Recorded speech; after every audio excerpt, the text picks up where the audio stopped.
Eu vou muito rapidamente apresentar-me. O meu nome é Raquel Veríssimo, eu faço parte da equipa técnica da APMETA.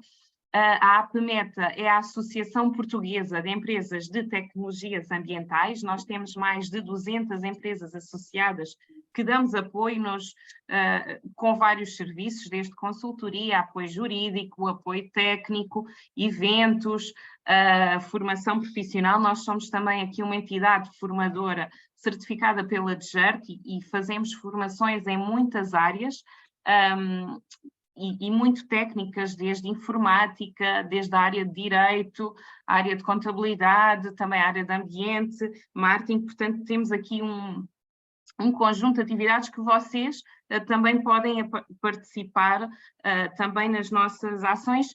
Nós, com este projeto, o InJovem 2, que é a Inovação Jovem Empreendedorismo, apoiámos 30 ideias inovadoras que apresentámos a semana passada, demos os prémios, e estas ideias estimularam um bocadinho o empreendedorismo e deram aqui,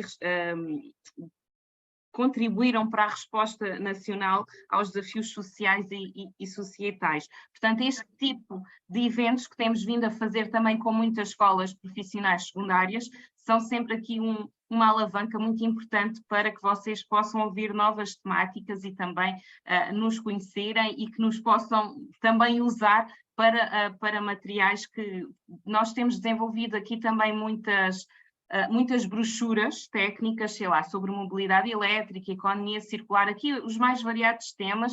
Vocês podem consultar no site da APMETA toda essa informação que é gratuita e está aqui ao vosso dispor. Hoje vamos falar aqui um pouco convosco sobre os desafios para a criação e sustentabilidade de negócios. Espero que possam aqui beneficiar ao máximo. Temos aqui o Dr. Adriano Fidalgo, da Astrolábio, que nos vai falar, e especialista nestas temáticas, que vos vai falar um bocadinho aqui convosco e estejam, ou seja, se houver alguma questão, podem também nos ir interrompendo ao longo de toda a sessão. Muito obrigada a todos por estarem online, por estarem presencial e ficamos ao dispor. Doutor Adriano, passo-lhe a palavra. Falta só depois ligar o micro. Muito bem. Muito obrigado, Engenheiro Raquel Veríssimo. Obrigado, professora Isabel Brandão, em nome da Escola Profissional Novos Horizontes na Maia. Vamos partilhar convosco aqui alguns temas relevantes no que diz respeito à criação de negócio. Deixem-me só compartilhar, a ver se estou com a tela certa. Muito bem. Então vamos falar sobre os desafios para a criação e sustentabilidade de negócios. E há aqui um conjunto de desafios que se colocam. Quando falamos de empreendedorismo, fala-se muito sobre o chamado Vale da Morte. Por isso, o ecossistema empreendedor é um ecossistema que está a ficar muito maduro no mundo inteiro, em alguns países com maior maturidade, noutros com menor maturidade. Em Portugal, o estágio de maturidade do ecossistema empreendedor está num patamar muito interessante, só para terem nota, já há alguns anos atrás, Lisboa era considerado, e o Porto também já está nessa posição de ranking, ou próximo dessa posição de ranking, como das cidades europeias mais empreendedoras. Não é só o Web Summit que está por trás desta realidade.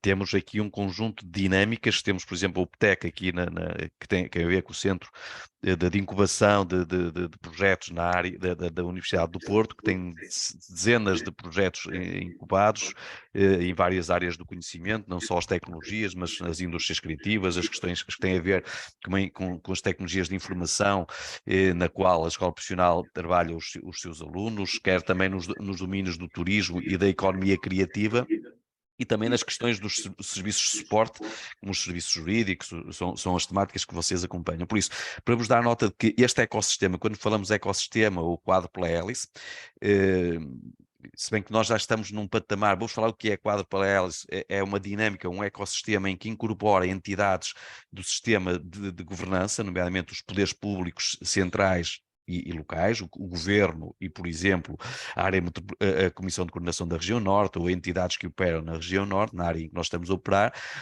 Depois temos as áreas das áreas do conhecimento, o sistema científico e tecnológico, universidades, politécnicos, escolas profissionais, tudo que tem a ver com as áreas do conhecimento. Depois temos as associações empresariais, quer sejam setoriais, quer sejam regionais, que acompanham este fenómeno, e as empresas que estão assim agregadas, e depois temos a sociedade civil.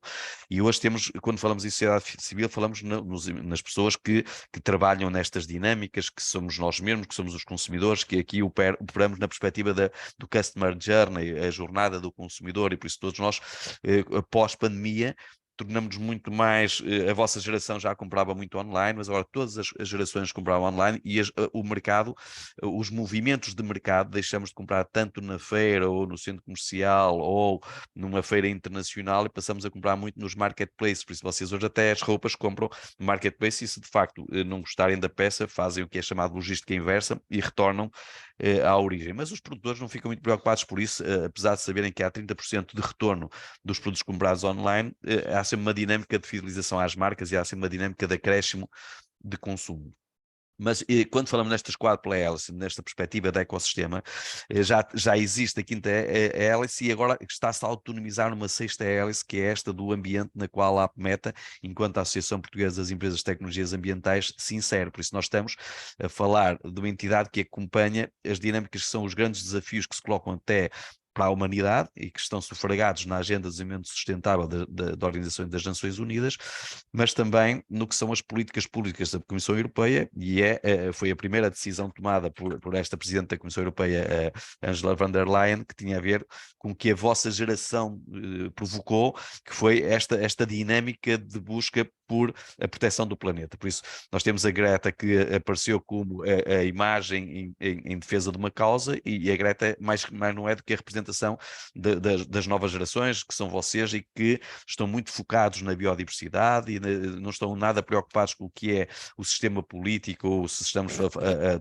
tratar de processos associados partidos à direita ou à esquerda, mas estão preocupados com o que tem a ver com as alterações climáticas e com estas dinâmicas que se colocam hoje à humanidade. Por isso a vossa geração teve um grande efeito nesse movimento por causas, e de facto estas são temáticas que aqui temos em conta. Agora, quando pegamos nestas questões da sustentabilidade de negócios, importa falar no que eu há pouco citava. Quando se cria um negócio em Portugal, criam-se no mínimo 47.000 negócios todos os anos.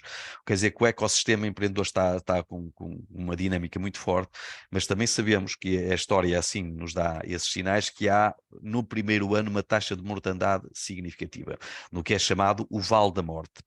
E nesse Vale da Morte muitas vezes decorre que essa mortandade ou decorre de menor experiência, menor preparação das equipas que arrancam com os projetos, e muitos dos problemas estão aí, por isso temos que treinar equipas mais qualificadas, que não só na área do conhecimento em que a ideia emerge, que pode ser dos nossos hobbies, pode ser uma preocupação que deparamos nas pessoas com quem interagimos, ou na nossa família, e por isso, tem vindo a sair vários projetos dessa natureza. Isto é, nós temos, por exemplo, um filho ou um irmão que reage negativamente à lactose ou outro qualquer produto, e tentamos lançar novas soluções que omitem este tipo de características nos produtos. Quer dizer que muitas das soluções que estão a vir a aparecer decorrem de lacunas de mercado, problemas com os quais nos deparamos no dia a dia. E por isso, quando lançamos esta ideia para o mercado, muitas vezes podemos não ter ainda preparação, e em termos de preparação de gestão do negócio. Por isso, estes processos de treino ou de preparação para o empreendedorismo mais não são o que eu chamo muitas vezes mini MBAs ou mínimos qualificação no domínio da gestão, para que possam avançar para o mercado com menor risco. E por isso o que eu aqui trazia hoje era para vos dar nota do que é o empreendedorismo hoje, algumas palavras que aqui emergem e que se tratam com esta questão de empreender. O empreender pressupõe um determinado nível de iniciativa para empreender não só para a criação de negócio próprio, mas até para empreender por conta de outra. Se eu for trabalhar numa fase inicial por uma entidade, eu posso estar a ser intraempreendedor. Não estou a empreender para criar um negócio próprio, mas estou a empreender por conta de outra entidade. Por isso há aqui um conjunto de palavras que estão emergidas, que estão aqui, passaram no data mining, isto é, na mineração dos dados, e que estão presentes com muita frequência nas temáticas que acompanham os desafios que se colocam às organizações e às empresas na atualidade. Estas são algumas questões associadas ao que é o empreendedorismo, o Entrepreneur Handbook, o Entrepreneurship. Dou-vos só nota que, se quiserem acompanhar estas dinâmicas com algum detalhe, não só têm aqui um link que vos dá acesso ao livro do empreendedorismo, o que é um empreendedor, mas também podem acompanhar através do GEM, que é o General Entrepreneurship Monitor. É um monitor da OCDE, de organizações dos países ocidentais, em que nos dá nota da evolução do empreendedorismo à escala global, monitorizado essencialmente nos países da Organização do Comércio e Desenvolvimento Económico.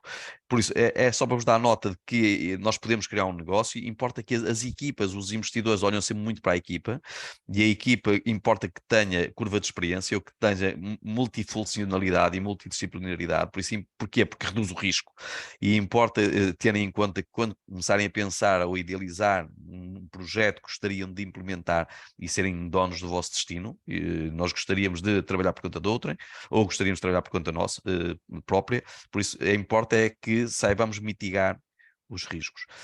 Agora, o que eu vos dou nota é que este é um estudo que foi feito o ano passado por estas entidades que conhecem, e muitos de vocês já se cruzaram, ou verem na televisão, ou noutras fontes de comunicação, do que é a Harvard Business Review. É uma revista que espelha um conjunto de investigação feito por a Universidade de Harvard, que é das principais universidades de gestão nos Estados Unidos e do mundo, e depois tem aqui um conjunto de revistas, são tudo conjunto de revistas que acompanham a atividade económica, o Business New Daily, CNBC, a Forbes, Business Collective, o BDC, e estas 6 entidades fizeram uma avaliação dos erros mais comuns no início do negócio, e esta avaliação foi feita à escala global.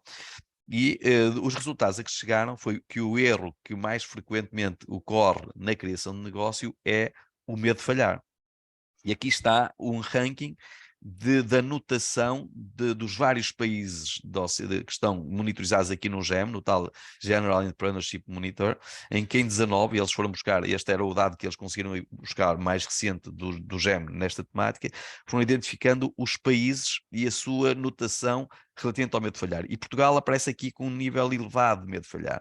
E isto é também cultural. Muitas vezes nós queremos empreender, mas a família, os amigos ou quem quer que seja diz: mas para que é que vais meter nisso? Porque é que não vais trabalhar por conta de outro? E tudo isto vai correr mal. E quando corre mal à primeira vez, desistimos também. Algo que não acontece noutros países. Nós vemos nos Estados Unidos jovens, muitas vezes até nos filmes americanos, a entregar o leite e o pão e o jornal à porta das casas, e o americano começa logo com este espírito empreendedor desde muito tenra idade, ou os jovens na vossa idade. É curricular para eles e é enriquecimento curricular, independentemente de serem oriundos de famílias mais abastadas ou menos abastadas, dizerem que trabalharam no McDonald's ou numa Pizza Hut ou noutro qualquer.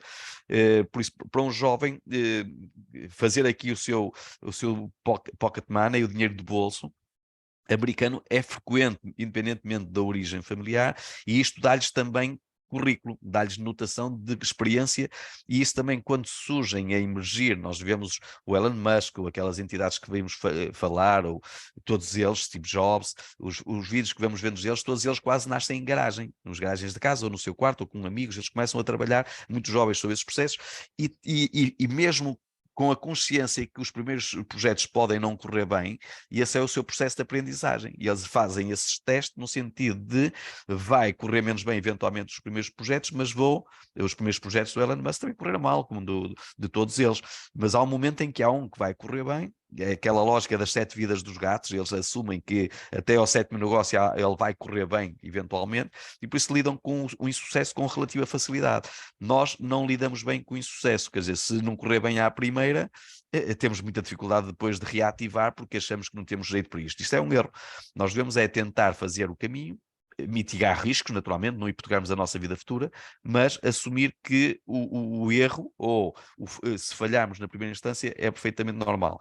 Nós temos aqui na cauda destes países objeto de avaliação, no GEM, a Suíça. Curiosamente, a Suíça é o país europeu mais empreendedor, com maior notação empresarial. E isto nota-se também aqui nesta menor predisposição, menor medo que eles têm em falhar. Se eu tiver medo, não tenho medo de falhar, vou a jogo, e se correr menos bem, vejo isto sempre como um processo de aprendizagem. Por isso, isto é uma questão que é importante. O segundo erro que eles mais identificaram foi não definir o público e o mercado-alvo.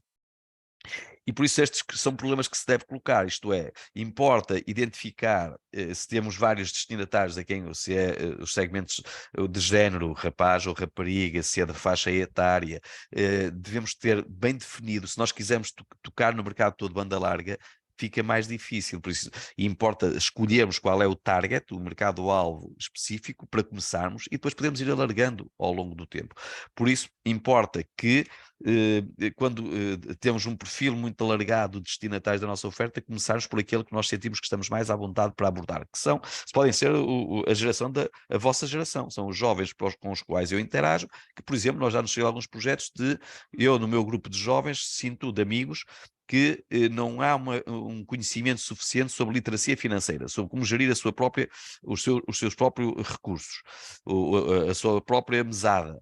Se esta é uma realidade na nossa geração, isto é uma janela de oportunidade. Se todos os meus amigos têm este problema, eu posso lançar um projeto, uma atividade que tem por objeto qualificar os jovens para saberem gerir melhor o seu orçamento. E depois vou vender os meus serviços até a escolas profissionais, ou a municípios, ou ao governo, ou a quem for, para qualificar e sensibilizar este público-alvo. Este é um mero exemplo. Depois, não definir a tipologia legal mais adequada. Isto tem a ver com a constituição da empresa. Se eu vou constituir a empresa como uma empresa em nome individual, uma ENI, ou uma sociedade por cotas, por isso importa identificar muito bem como é que vamos distribuir responsabilidades, mas isto pressupõe também aferir, porque isto pressupõe também responsabilidades das partes, e também é desejável que cada um dos parceiros na atividade esteja muito claro o que é que ele pretende retirar do negócio. E por isso importa também aconselharem-se sobre qual é a forma, se bem que o início tende sempre, normalmente, a ser empresa em nome individual, ou sociedades por cotas de reduzida escala em termos de número de sócios, mas importa qualificarem-se ou saberem um pouco à volta disso. E nestes projetos de capacitação para o empreendedorismo, normalmente também trabalhamos essa questão da constituição legal das empresas, aquela que se apresenta mais adequada para cada projeto. Portanto, depois, um outro erro comum é tentarmos fazer tudo pelas próprias mãos. E aqui Portugal também está num ranking baixo, isto é, importa que nós saibamos constituir equipas com recurso à equipa de projeto ou fora, em outsourcing, em que nós percepcionemos que um pode, por exemplo, ficar com a área comercial, de gestão de clientes, outro pode ficar com a parte mais tecnológica, outro pode ficar com a parte mais da operação. Importa que saibamos determinar com algum cuidado quais são as nossas áreas de intervenção e as competências que temos internas e aquelas que temos que recorrer no exterior. Agora, tentarmos fazer tudo nas próprias mãos, normalmente não resulta bem, porque é difícil sermos especialistas em todas as áreas do conhecimento. Um outro erro comum é fazer parcerias com investidores errados. Muitas vezes vamos à procura de investidores sem fazermos uma análise com algum cuidado. Nós começamos com muita frequência sobre os 3 Fs, o Family, Friends and Fools. Inicialmente começamos a tentar, junto da família, buscar recurso financeiro para começar o negócio, ou junto de amigos, os friends, ou os fools, muitas vezes são aqueles que estão distraídos, não percebem que estão a assumir riscos. E depois aqui emergem um conjunto de entidades, que não só aquela banca convencional que nós sabemos que podemos recorrer mas a banca é mais avessa a risco na criação de startups, mas temos os business angels, são os anjos extremamente profissionais ou empresas cuja atividade é financiar projetos jovens em startups, empresas recentemente, ou empresas de capital de risco, venture capital, como a Portugal Ventures.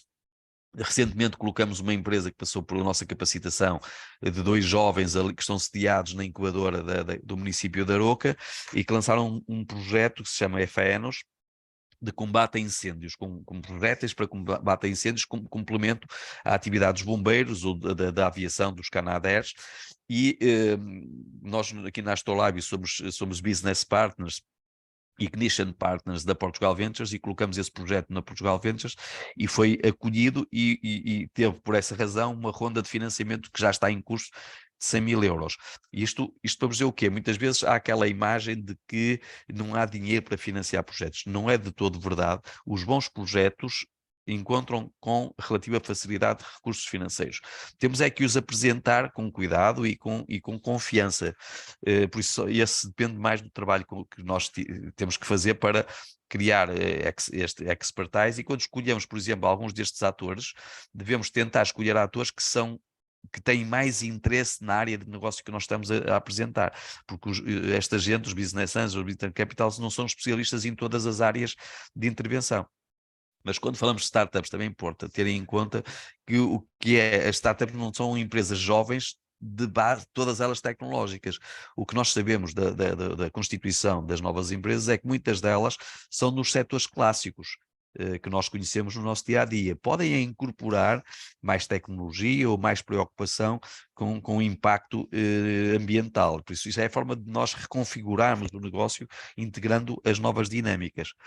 O sexto erro é não possuir as competências necessárias. Portugal está aqui num ranking intermédio face aos outros países, e por isso, se não conhecíamos as competências necessárias, estes projetos, como este do Jovem 2 da APMET ou outros do género, têm por propósito habituar os participantes, os empreendedores, a modelar, isto é, a trabalharem com ferramentas de gestão, que são aquelas ferramentas que são universalmente aceites. Normalmente nós usamos essas que são universalmente aceites, que se fizermos um pitch ou a apresentação sumária do projeto em Silicon Valley, em São Francisco, no Vale do Silício, ou em Tel Aviv, em Israel, ou em Berlim, ou em Lisboa, ou no Porto, ou em Madrid, são modelos que são apresentados em todo o mundo. Quando falamos nos Canvas, modelos de negócio em todo o mundo, são utilizadas estas metodologias. O que quer dizer que importa que nós saibamos utilizar estas metodologias, porque eventualmente até posso daqui a algum tempo querer apresentar o nosso projeto a um investidor internacional, noutra parte do mundo.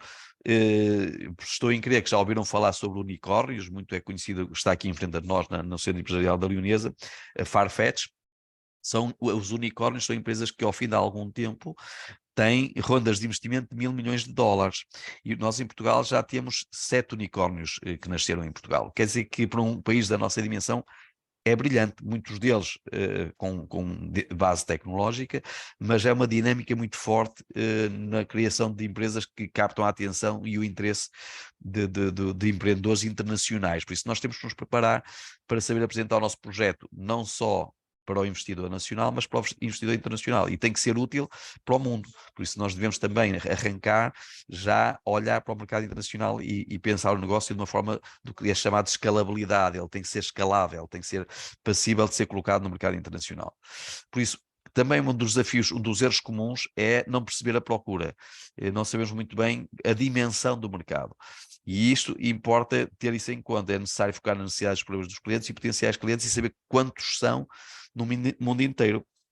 Quando o Miguel Neiva lançou a Colorhead, ele é daltónico, as cores não as conhece, não as consegue percepcionar muito bem, e quando começou a estudar o mercado global percebeu que havia, à época, há 10 anos atrás, mais de 600 milhões de daltónicos no mundo inteiro. Logo começou a desenvolver uma simbologia com setinhas para cima, para baixo, com triângulos para cima, para baixo, para os lados, em que as pessoas que trocam as cores ou que as confundem consigam perceber que num lápis de aviar, onde esse símbolo está espelhado, ou em alguns iogurtes aqui, a cor é esta, e por isso a pessoa tem menos receio de errar. Por isso é importante ter em conta esta dimensão do mercado, nomeadamente os preços do produto e do serviço que ele está disponível a pagar, qual é o rendimento médio dos consumidores que nós queremos alcançar, quais são os produtos alternativos que existem, quais são as preferências e as expectativas. Por isso importa perceber muito bem a dinâmica da procura, que é da lei da teoria económica, a lei da oferta e da procura.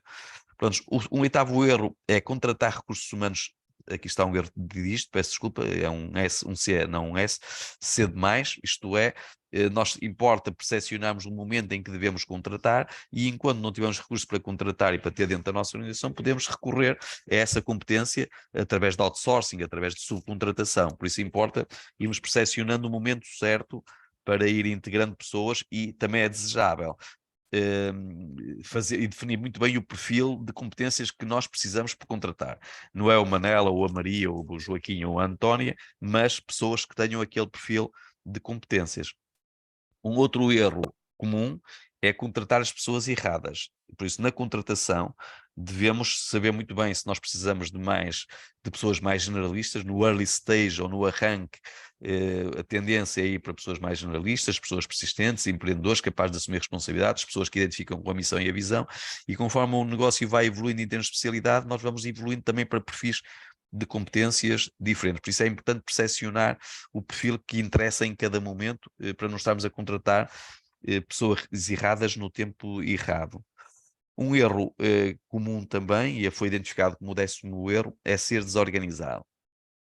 E muitas vezes o Kiko está identificado, está uma ISO, a ISO 9001 é uma norma internacional, e que é uma norma internacional que é da gestão da qualidade. E são processos que, está aqui um fluxograma da ISO 9001, mesmo quando estamos a arrancar o negócio, devemos ter em conta que há processos que decorrem também dos processos de inovação e que nós devemos ter em conta. Isto é, não devemos fazer as coisas de improviso. Em Portugal nós temos muito essa matriz, muito de improviso, muito de gênio, muito de capacidade de resposta rápida, mas isso não é bom. E nós temos os países do Norte da Europa que estão neste estágio mais maduros, nesta perspectiva da gestão dos negócios, são povos e países que planeiam muito e que organizam muito bem os seus processos e não vão na lógica do desenrasca que não tem futuro próximo. Por isso é importante sermos metódicos e, se for o caso, recorrer a processos que nos dão metodologias mais adequadas. Depois, importa também ter em conta aquilo há pouco que eu vos falava da literacia financeira, não entender muito bem as necessidades de capital.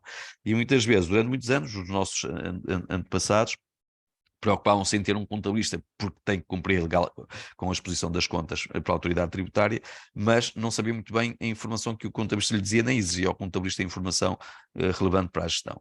Por isso é importante sabermos ler as peças financeiras, não tínhamos que ser contabilistas nem pouco mais ou menos, mas pelo menos saber o significado das peças financeiras, nomeadamente o balanço e a administração dos resultados. Por isso, importa pelo menos saber ler as peças e depois conduzir o negócio, porque isso é que vai nos dar informação relativa às necessidades de capital que nós vamos tendo ao longo do tempo, quer para investimento em equipamento, no corpóreo, quer para investimento em intangível, como os recursos humanos e o capital intelectual. Depois, um erro comum é desperdiçar o dinheiro. Gastamos o dinheiro muitas vezes de forma errada, e aqui são algumas variáveis, ou ser demasiado poupável, o gastar sem ter um ROI-mento. Um ROI é o retorno do investimento, Return on Investment, que devemos acompanhar, e isto decorre também do processo do erro anterior que eu vos citava, que tem a ver com a tal literacia financeira. Devemos ter em conta que nós podemos ser da área comercial, de investigação, ou técnico, não sei o quê, mas não quer dizer que não possamos conhecer os mínimos da literacia financeira. Depois, outro erro comum é definir o salário errado para si mesmo, ou demasiado escasso ou demasiado robusto, e depois podemos não ter capacidade no início do negócio para remunerar, por isso podemos começar até com salários variáveis e vamos evoluindo ao longo do tempo e temos um processo de consolidação do salário conforme o negócio vai evoluindo. Um outro erro, este é o mesmo. Aqui, só para vos dar nota, que há aqui uma calculadora que eu vos deixo também aqui com um link para a simulação do salário do CEO, do diretor executivo ou do gestor do negócio. Outro erro é lançar o negócio cedo demais. Muitas vezes a ideia é boa, só que o mercado-alvo ainda não está preparada para acomodar aquela ideia, porque naturalmente tem outras respostas do mercado e não percebe muito bem a relevância deste projeto. Isto compete-nos também a nós, sabemos divulgar e apresentar o projeto com detalhe e com algum cuidado. Mas isto pode acontecer, e se acontecer não devemos desistir, devemos fazer uma análise mais refinada e tentar ver o que ajustamento é que temos de fazer no produto para que o projeto seja enquadrável e acolhido com interesse por parte do mercado-alvo. Outro erro é aceitar trabalhos e encomendas a mais ou menos. e nós temos que ver qual é a nossa capacidade de esforço, e por isso temos que ver, face a essa capacidade de esforço e a capacidade técnica e disponível que temos, para irmos acomodando as encomendas. Se não temos suficiente, temos que ir na busca dela, porque temos que calibrar o chamado ponto de equilíbrio ou ponto morto, que é o momento a partir do qual o negócio começa a dar lucro. Outro erro comum, e é o último, é não ter um plano de negócio ajustado à realidade e bem desenvolvido.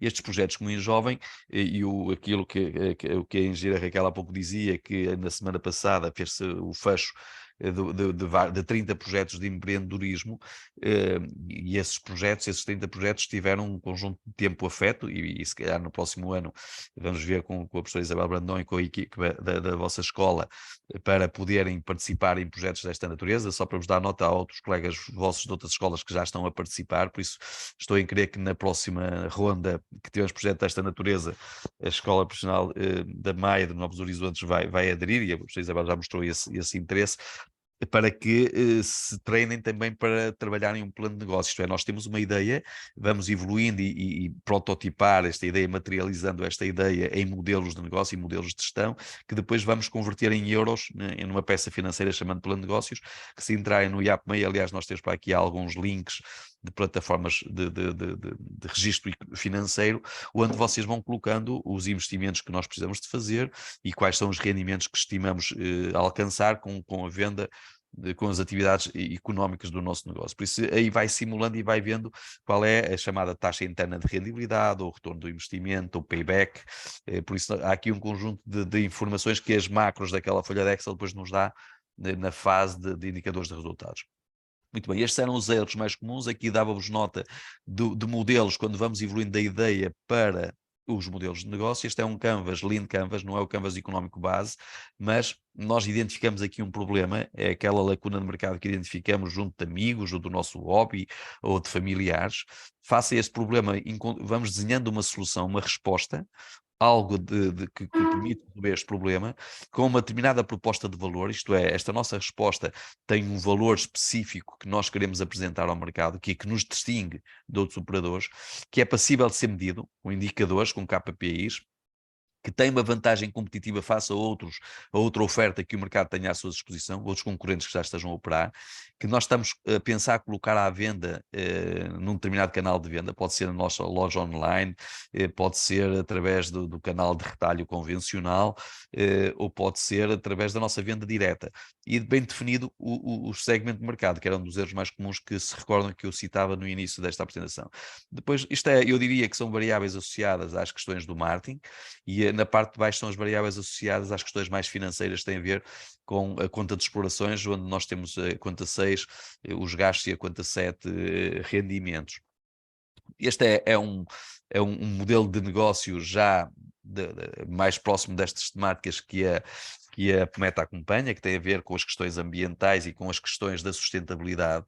Por isso nós temos aqui o canvas económico, mas quando falamos em sustentabilidade, nessa tripla dimensão económica, ambiental e social, temos 3 camadas, que, por exemplo, aqui coloco-vos o Plano Estratégico e Sustentabilidade dos Transportes Urbanos de Braga, que está em vias de ser tornado público, e que nós fomos desafiados no escritório para o apresentar, e que tivemos a discuti-lo com a administração e com todos os quadros dos Transportes Urbanos de Braga, para o período temporal até 2030. E o Plano Estratégico de Sustentabilidade que os Transportes de Braga estão neste momento a tornar público, e seguramente vão apresentar também uma versão mais sistematizada no seu site, tem já espelhado o modelo de negócios com esta tripla dimensão, com a dimensão social, ambiental e económica. Agora vou partilhar convosco um exemplo muito rápido de um grupo em que eu estive com eles no fim do ano passado, no feriado de 8 de dezembro, em Arouca. É o grupo Farcimar. Eles fazem pré-fabricação pesada e entram na área da construção.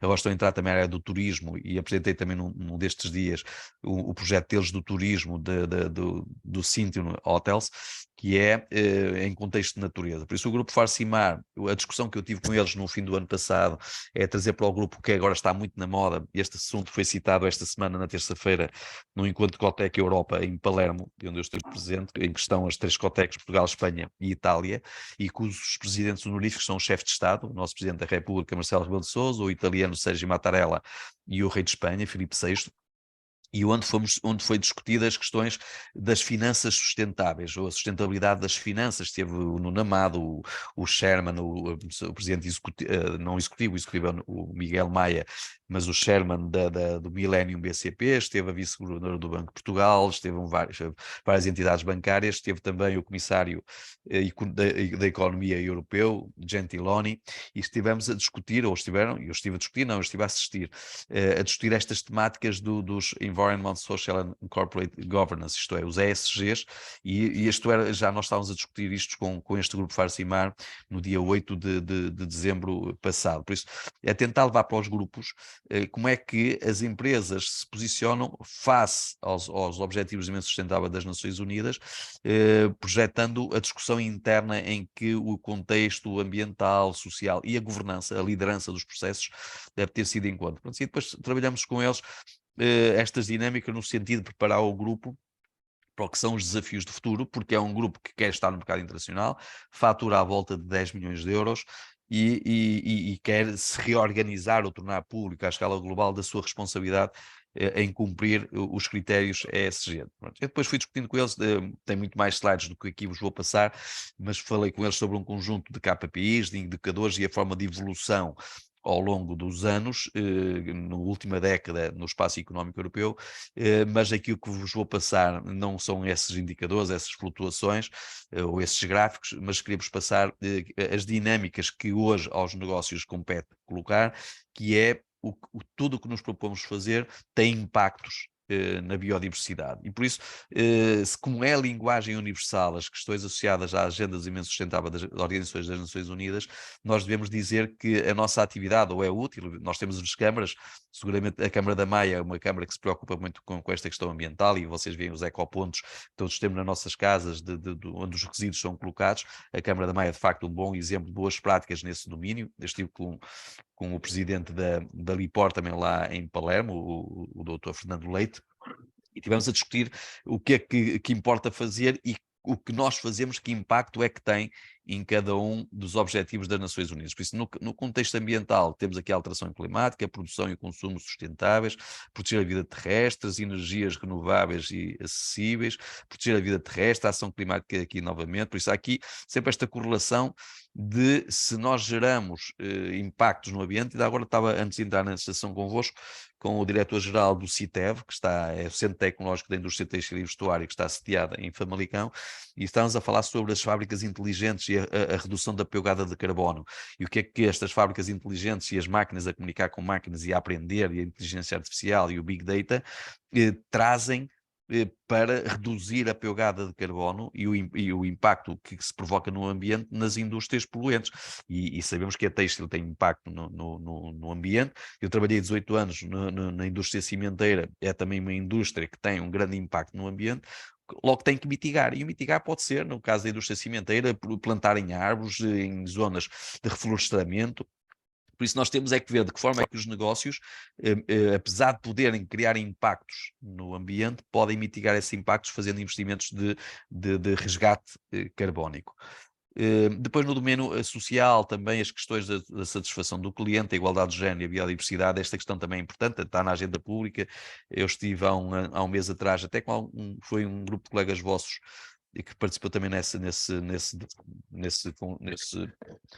jogo da gestão, acabou por ser um grupo da Portugalense que foi a Nantes, à Escola Superior de Design de Nantes. E os temas que lá foram discutidos foi os desafios associados à igualdade de género, à diversidade e ao impacto nas cidades do futuro. Por isso estes são os temas que importa ter em conta: o apoio de grupos sociais vulneráveis e ajudas sociais. Daqui podem decorrer janelas de oportunidade muito interessantes no arranque de novos projetos, a saúde e segurança, as contribuições para a comunidade, a capacitação e os direitos humanos. Por isso tem sempre aqui a conectividade com os Objetivos de Desenvolvimento Sustentável, e depois na perspectiva da governança no governo das sociedades e da liderança, os sistemas de governança corporativa, as remunerações, a cibersegurança, a cadeia de abastecimento responsável e os sistemas de compliance ou de transparência. Pronto, e aqui são algumas dinâmicas sobre um conjunto de síntese que aqui colocamos, e estes eram desafios que eu colocava naquele momento ao grupo Farcimar, relativamente a cada um destes critérios, um checklist de questões em aberto que eu os lançava como desafios para que o grupo os assumisse, alguns deles no futuro próximo, para aderir a estas práticas ESGs. E basicamente este era o tema que eu trazia hoje para partilhar convosco. Agora, espero que tenha sido do vosso interesse, pelo menos ficaram despertos para um conjunto de temas que não são os temas que discutem no vosso dia-a-dia, seguramente. Alguns deles vão discutir na vossa sala de aulas, outros se calhar até com um grupo de amigos, nem que seja de uma forma mais isolada, mas o propósito de hoje era partilhar convosco estas dinâmicas, isto é, nós vivemos nesta sociedade em que nos movemos, mas há por trás disto um conjunto de atores que operam, que oferecem soluções, que respondem a desafios, que respondem a necessidades, que são as nossas necessidades do dia de hoje. Por isso a necessidade é um estado de privação e quando sentimos esse estado de privação, vamos procurar respostas no mercado que mitiguem esse estado de privação. Importa também sermos exigentes para com os operadores, para com os atores que oferecem soluções no mercado. Por isso, nós, enquanto consumidores, somos exigentes e queremos que as respostas da oferta sejam respostas que mitiguem os danos e a pegada de carbono, mas também, enquanto consumidores, temos que ser exigentes connosco próprios, no sentido de também não provocarmos danos na biodiversidade. Isto no dia-a-dia, vamos para a praia, não vamos deixar plásticos ou sacos ou o que é que seja na areia, porque isto supostamente vai para a água e supostamente vai provocar impactos nos oceanos e na biodiversidade. Por isso, o nosso dia-a-dia e as nossas práticas e o nosso comportamento, ou atirar um cigarro para o chão, coisas desta natureza, está a provocar dinâmicas e danos para um planeta que está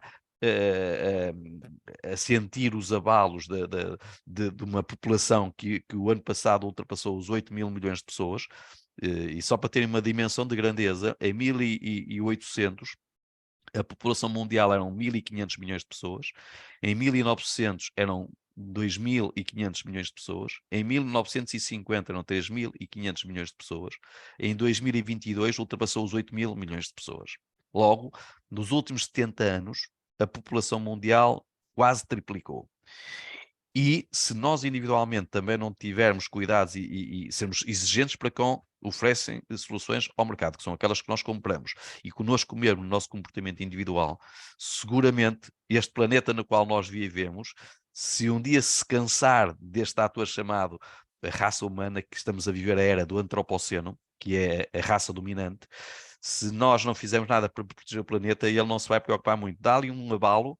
Há um amigo meu que lançou um livro o ano passado que se chama A Era do Antropoceno, em que ele diz que, eventualmente, a próxima grande extinção em massa vai ser a do ser humano. Porque o planeta Terra pode dar assim uns abalos e pode provocar esta extinção a estes tipos que andam aqui a criar danos que são irreversíveis no planeta. Por isso compete-nos a nós todos tomarmos ações e dinâmicas para connosco e para com a sociedade que nos acolhe, para com as empresas que operam no mercado, para que esses danos não provoquem estes abalos que nós vemos todos os dias a acontecer no mundo inteiro e que pode provocar dificuldades à nossa vida corrente. Era isto que eu tinha para partilhar convosco. Espero em breve de vos visitar. Está prometida à professora Isabel Brandão uma visita à vossa escola. Eu gostava de ter sido hoje, mas de facto depois começou aqui a agenda a ficar muito apertada. Mas se calhar na semana que vem eu ligo à professora Isabel e passo lá e falamos um bocadinho sobre janelas de oportunidade de futuro. Eu gosto ao vosso dispor para algumas questões que entendam que nós possamos responder. Quer eu, quer a engenheira Raquel, estamos a vosso dispor para vos dar nota sobre a nossa sensibilidade, não só a estes temas do empreendedorismo que vos queremos desafiar no futuro próximo a participarem ativamente, porque são dinâmicas muito interessantes. E por isso, e a Meta aqui trabalha muito bem estas temáticas associadas ao ambiente e é seguramente também um ator que pode ajudar a encontrar respostas para um futuro mais promissor. Obrigado pelo vosso tempo. Agora estou ao vosso dispor para as questões que entenderem que me queiram colocar. Professor Isabel, deixe do seu lado agora a dinâmica do grupo. Antes de mais agradeço. Não foi eu que está-me a ouvir, não está? Sim, estamos sim. Ok. Antes de mais agradeço esta partilha que teve aqui com os nossos alunos, que eu acho que foi bastante importante. Penso que alguns alunos conseguiram acompanhar em termos de terminologia que foi dada, porque alguns aspectos que focou aqui. Nós tivemos um projeto por sua conta sobre literacia financeira, na disciplina de economia, na disciplina de OEAG, na disciplina da ACL, alguns dos aspectos que o doutor falou aqui, nós também os abordamos. Agora, também foi muita informação que foi transmitida neste momento, que nós também vamos agora fazer uma reflexão com eles. Sei que tínhamos aqui alguns alunos que estavam a pensar montar, digamos assim, o seu pequeno negócio, mas não conseguiram estar hoje presentes por motivos pessoais, nem online, mas eu irei transmitir aquilo que também foi falado aqui e depois, se eles também sentirem alguma necessidade de aprofundar ou colocar alguma questão, eu penso que também o doutor está a ajudá-los nesse sentido. Não sei se alguém tem alguma questão a colocar. Eles tiveram aqui, o microfone esteve sempre ligado e eu penso que estiveram um bocadinho mais atentos, mas de uma forma geral acho que tiveram com muita atenção ao que foi transmitido. Há aqui também um pouco de vergonha, se calhar, em questão normal. É normal. Ainda por cima à distância, não é? Se eu estivesse aí presencialmente e a Raquel, se calhar sentiam-se mais confortáveis. Quando estamos cara a cara é sempre mais fácil. É mais fácil. Mas vocês querem colocar alguma questão? Não. Sim, eu tenho. Sim, força. Tonilson está online. Tonilson, bom dia para si. Bom dia a todos. Bom dia, Tonilson. Então diga-me lá a questão que quer colocar. Sim, eu gostaria de saber, por exemplo, se nós temos, ou seja, se eu tenho um plano de negócio, de criar um negócio, sim. mas se esse negócio gerar alguma crise econômica, será que esse negócio deve ser incentivado? Devemos incentivar esse negócio? O que é que quer dizer que o negócio pode gerar crise econômica? Porque basicamente, muitas das vezes, nós podemos ter um plano, né, de criar um negócio, mas com esse negócio pode também dificultar, porque, tipo, pode existir alguém que já tenha esse negócio. Sim. E então, e se eu também tenho planos de criar o mesmo negócio, muitas das vezes pode afetar o outro, não só, tipo, porque se tiver muitas pessoas com o mesmo negócio, muitas das vezes o preço vai ter que diminuir, porque se tiver mais pessoas com isso, claro, né, vai ter uma queda de preço. Sim, mas isto é assim, são as regras do mercado, é a lei da oferta e da procura. Se houver muita gente a oferecer o mesmo produto, maior que a procura, alguma coisa vai acontecer. Ou todos vão tentar vender mais barato para conseguir penetrar no mercado, mas o mercado vai continuar a não absorver o excesso de produção. Por isso alguém vai deixar de existir. E isto é a lei da sobrevivência das espécies do Charles Darwin. Só vão resistir aqueles que forem mais qualificados, mais competentes, com maior capacidade de adaptação, mais rápidos. Por isso o mercado não vai conseguir absorver, e esses momentos de crise até estiveram muito espelhados como uma das razões que esteve na origem da Primeira Guerra Mundial e da Segunda Guerra Mundial, porque quando o contexto da oferta era claramente superior à procura, e por isso houve excedentes de produção que geraram insolvências das empresas, ou falências, que levou a despedimentos em massas que geraram tensões sociais que estiveram a nutrir as guerras mundiais. Por isso, as dinâmicas económicas, o mercado regula-se por si. E por isso o negócio, a partir do momento em que se venda abaixo do preço de custo, do preço morto, do ponto morto ou do ponto de equilíbrio, naturalmente não é sustentável e morre por natureza. E por isso o que importa é, e o desafio que vos lanço, e podem navegar até na internet, no primo Google, sobre estratégia Oceano Azul, e vão ver aqui os conceitos de dois autores, uma francesa e um asiático, penso que é japonês, o Shan, de origem asiática, e a Melbourne, de origem francesa, do INSEAD, em que eles lançaram há uns anos um livro que tem vindo a sair novas edições da Acréscimo, que se chama Estratégia Oceano Azul. E no YouTube vêm imensos filmes sobre a estratégia Oceano Azul, tem também alguns livros sobre essa temática, e citam, por exemplo, exemplos que vocês conhecem do vosso dia-a-dia, ou do nosso dia-a-dia, como o Cirque du Soleil, quando o circo estava em declínio, porque havia muitos circos e os consumidores estavam em menos ao circo, ou porque reagiam menos bem aos animais em palco, ou ao tempo dos palhaços em palco, nas transições das artes performativas, as pessoas estavam mais para a música e para o teatro e para as áreas desportivas, em detrimento do circo, e o circo começou a declinar.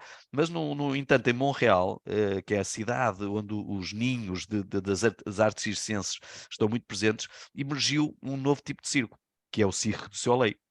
E que nós vamos ao Cirque du Soleil a Lisboa, ao Meia Arena, e gastamos por cada bilhete, é muito mais caro do que gastamos aqui no Parque da Cidade, no Circo Cardinali, mas não estamos a comparar coisas comparáveis.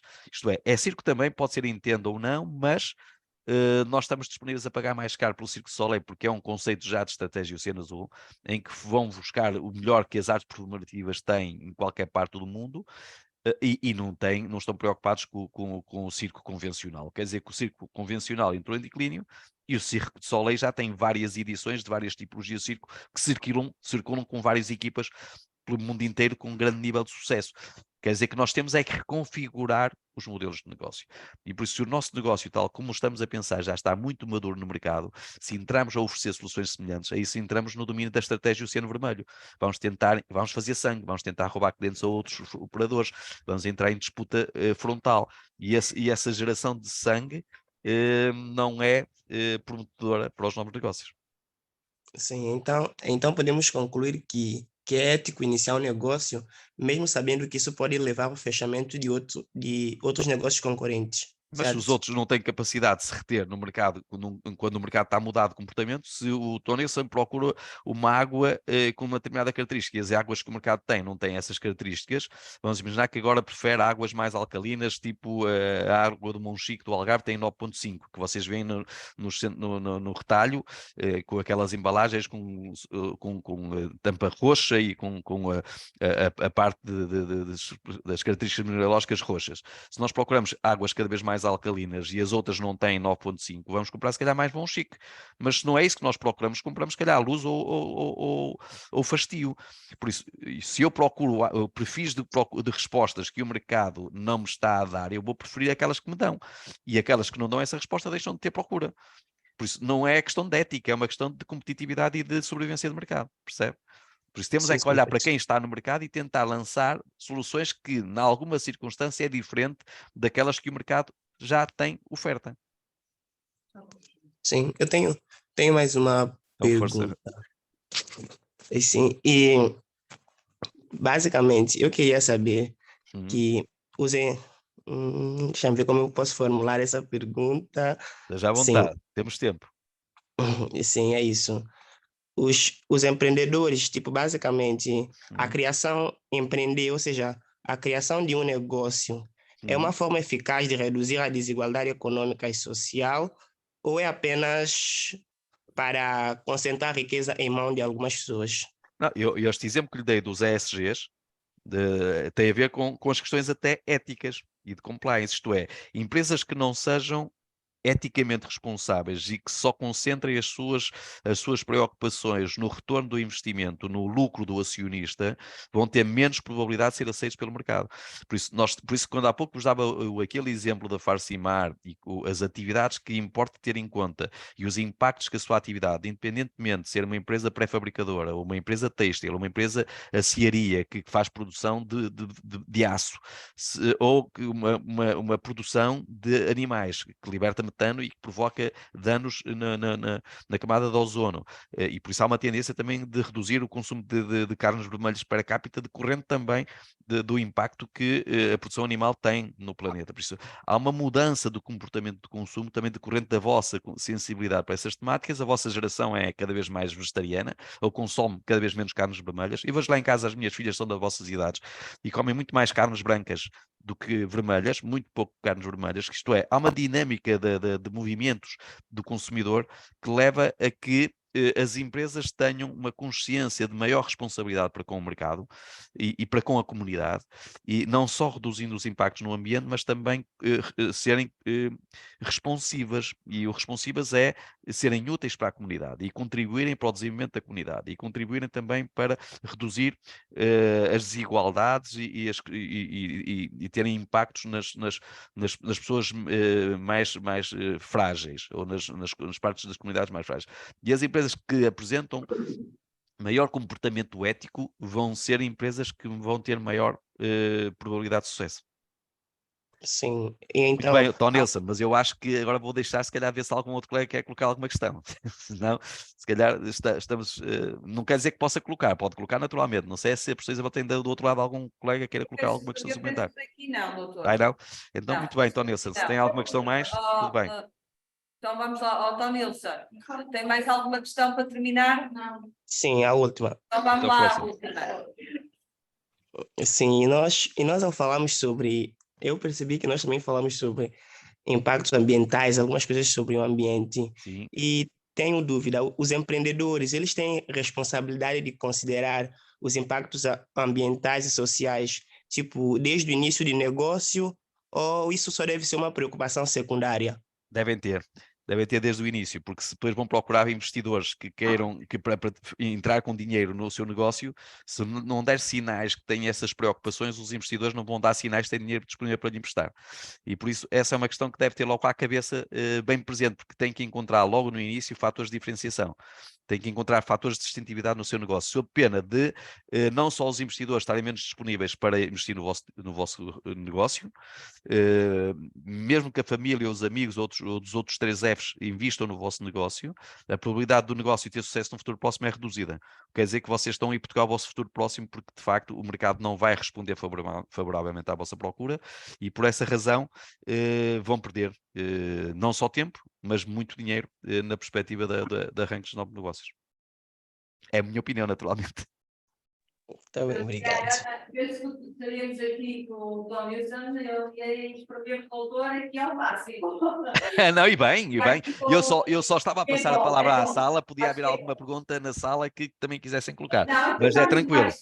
Aqui está tudo mais tímido. Mas, ó, professor Isabel, mas isso também, se quiserem, em breve, um dia destes, bem sei que agora o sol chama para a praia, mas se quiser podemos fazer uma sessão aí na escola, e é com todo gosto que estamos aqui vizinhos, estamos a meia dúzia de quilómetros, por isso é com relativa facilidade que aí vou. Sim. Vamos combinar isso. Até porque eu vivo muito próximo de vós, eu vivo em Vila Nova da Telha, se calhar até alguns de vocês Nós conhecem. também temos aqui um projeto que estamos a desenvolver com a Turquia.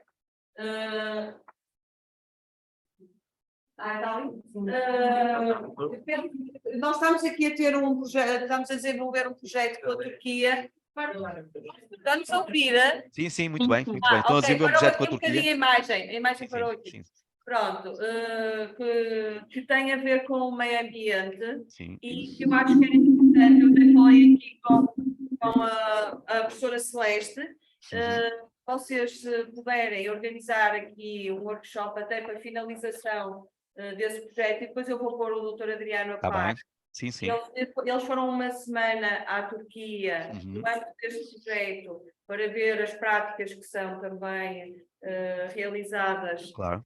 E eles vieram cá a Portugal também ver o que era feito em termos de ambiente aqui, e eu acho que era interessante, se calhar, nós desenvolvermos aqui um workshop convosco no âmbito desse projeto. Mas depois eu falo com a doutora Adriana. É tranquila, professora Isabel, é tranquila. Vejam quais são. A doutora Celeste e o professor Jorge também estão aqui online connosco para depois desenvolvermos. Então. Estejam à vontade. É só uma questão de definirmos aqui 2 ou 3 datas só para encaixarmos na agenda. É perfeitamente tranquilo, não tem problema nenhum. E pode ser no momento em que entenderem que é oportuno. Ok, muito bem. Bom dia, Raquel.